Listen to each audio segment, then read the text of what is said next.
Bom dia!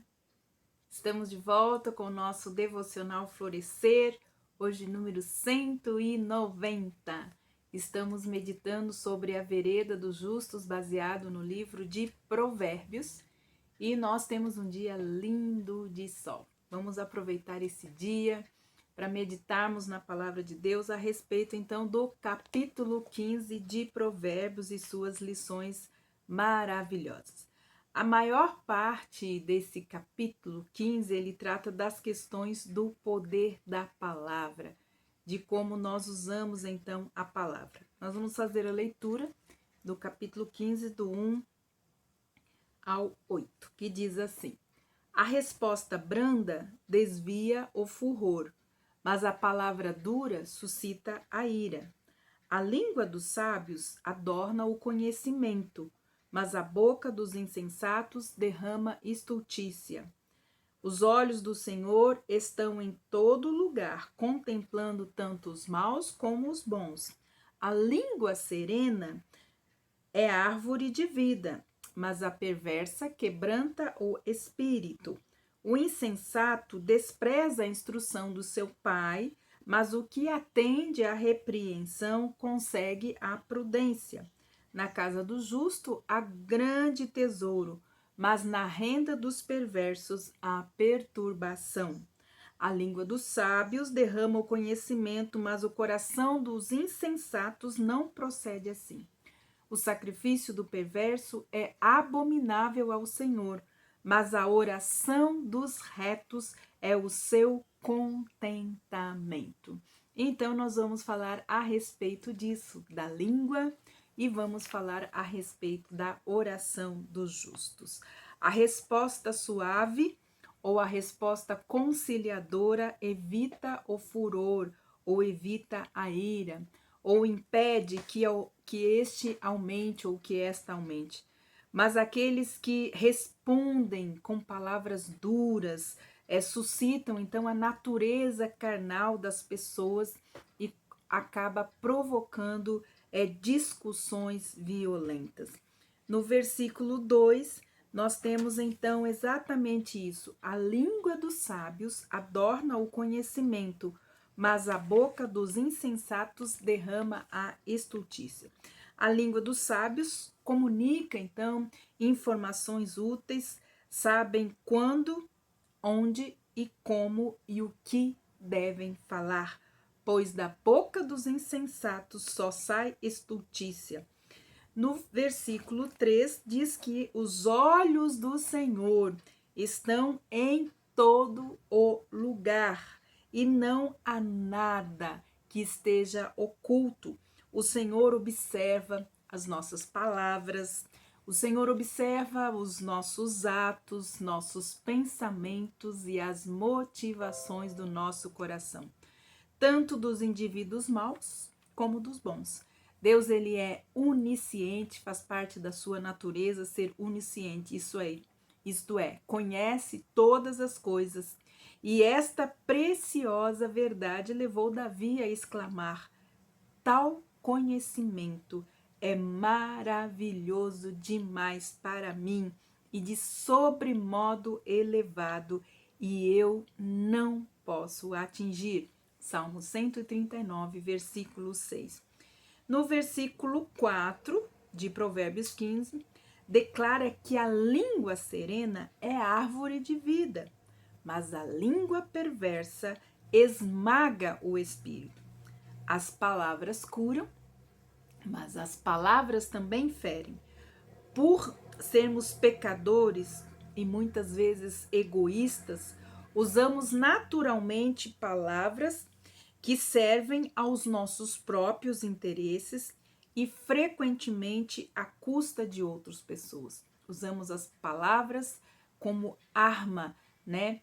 Como uma arma, muitas vezes de acusação, de ferimento, uma arma de guerra à custa dos outros.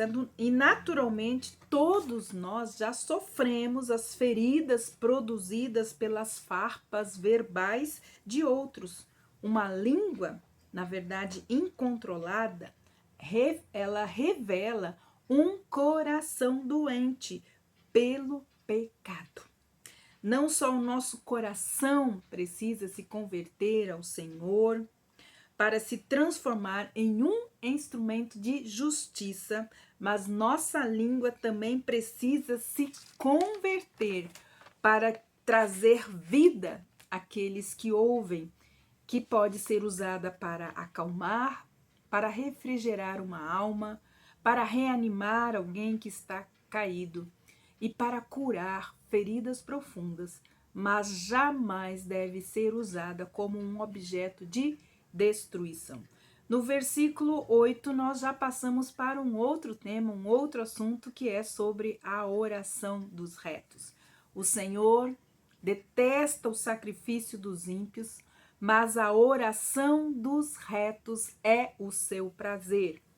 Então, a primeira oração trata da inutilidade do ritual hipócrita, do sacrifício dos perversos, ou dos ímpios, que não confiam, que não creem em Deus, que não têm o temor do Senhor no seu coração.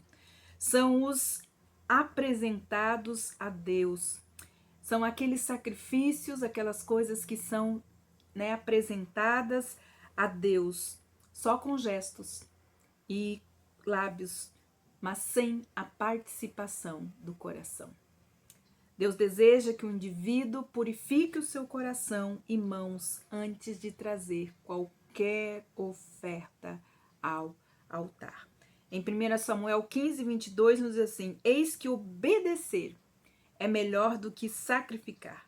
Deus se alegra com a oração dos retos e dos humildes. Então, os sacrifícios que são agradáveis a Deus são um espírito quebrantado, um coração contrito e humilde.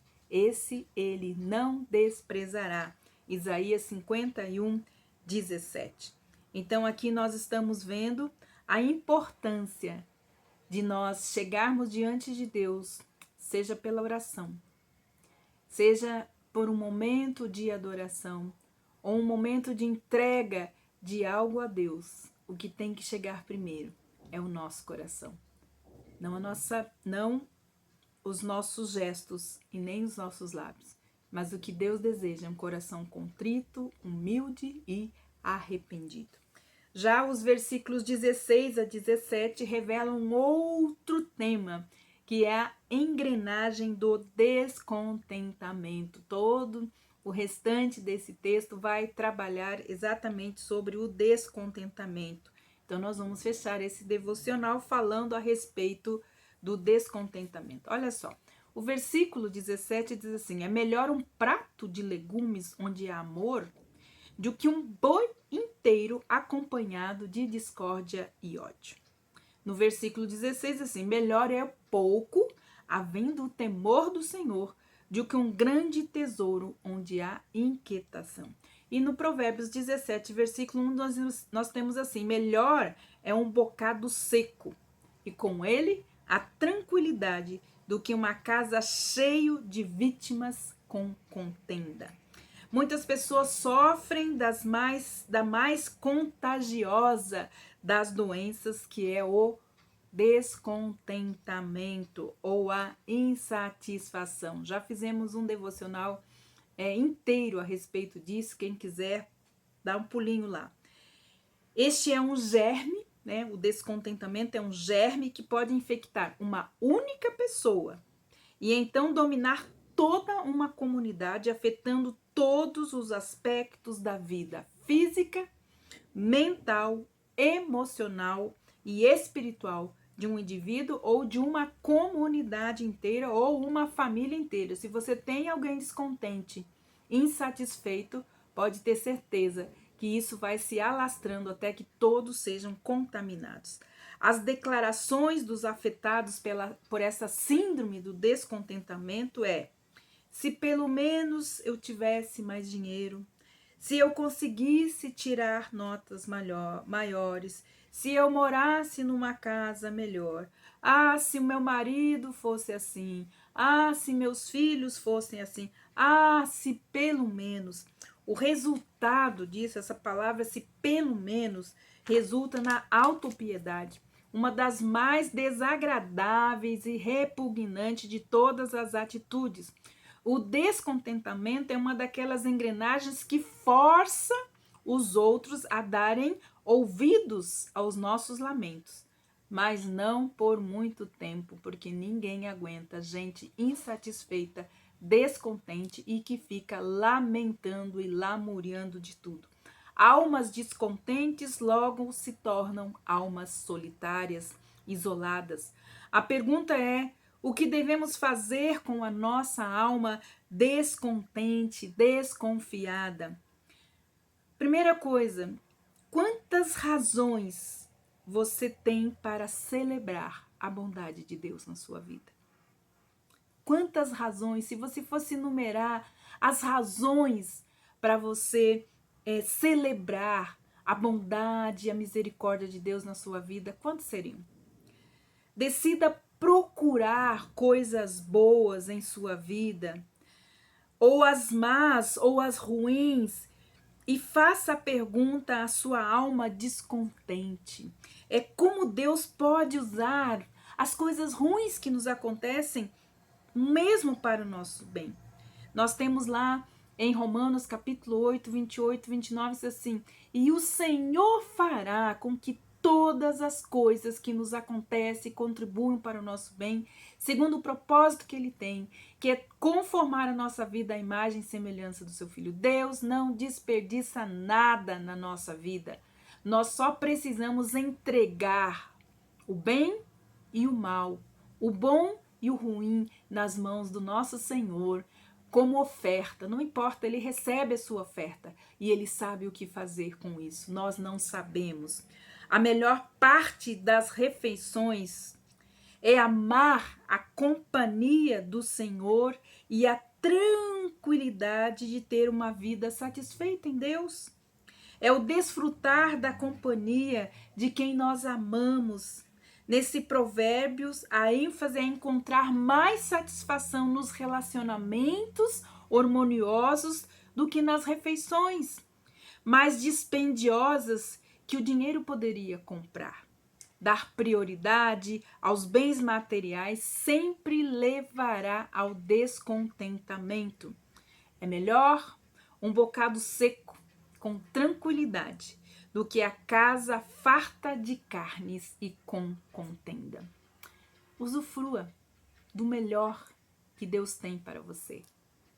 Priorize os relacionamentos saudáveis, priorize a sua família, priorize a sua casa, priorize as pessoas que convivem com você, porque o descontente está desconectado de Deus, insatisfeito.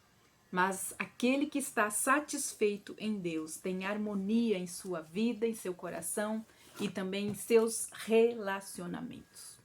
Que Deus abençoe você e sua família. Não esqueça de dar um like no nosso canal. Não esqueça de compartilhar. Não esqueça de fazer os seus comentários e de enviar. Se você ainda não se inscreveu no nosso canal, se inscreve lá. Que Deus abençoe você e até amanhã com o nosso Devocional Florescer. E leia Provérbios 16. Deus te abençoe. Até lá.